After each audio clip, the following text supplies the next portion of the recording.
killing millions.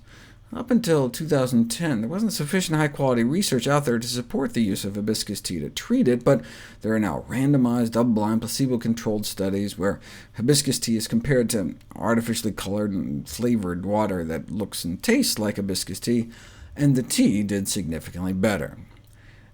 We're still not sure why it works, but hibiscus does appear to boost nitric oxide production, which could help our arteries relax and dilate better. Regardless, an updated review acknowledged that the daily consumption of hibiscus tea may indeed significantly lower blood pressures in people with hypertension. But by how much? How does this drop in blood pressure compare to other interventions?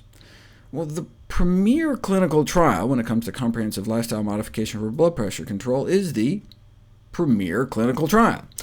Realizing that 9 out of 10 Americans are going to develop hypertension, they randomized 800 men and women with high blood pressure into one of 3 groups. One was the control group, the so-called advice-only group, where patients were just told to lose weight, cut down on salt, increase exercise, and eat healthier. Here's a brochure.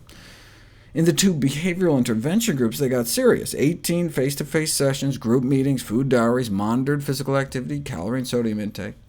Now, one intervention group just concentrated on exercise, and the other one included exercise and diet. They pushed the DASH diet, high in fruits and vegetables, and low in full-fat dairy products and meat, and in 6 months achieved a 4.3-point drop in systolic blood pressure compared to control, slightly better than the lifestyle intervention without the diet. Now, a few points might not sound like a lot. That's like someone going from a blood pressure of 150 over 90 to a blood pressure of 146 over 90. But on a population scale, a 5-point drop in the total number could result in 14% fewer stroke deaths, 9% fewer fatal heart attacks, and 7% fewer deaths every year overall.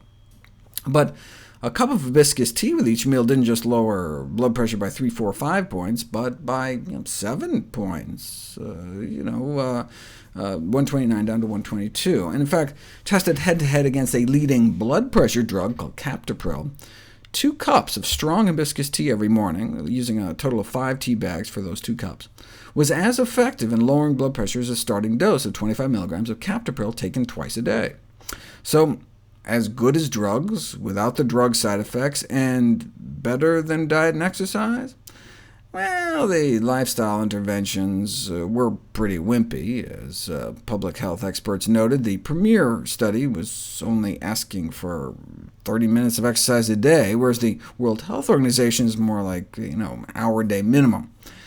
And diet-wise, the lower the animal fat intake, and the more plant sources of protein the premier participants were eating, the better the diet appeared to work, which may explain why vegetarian diets appear to work even better. And the more plant-based, the lower the prevalence of hypertension. On the DASH diet, they were told to cut down on meat, but we're still eating meat every day, so it would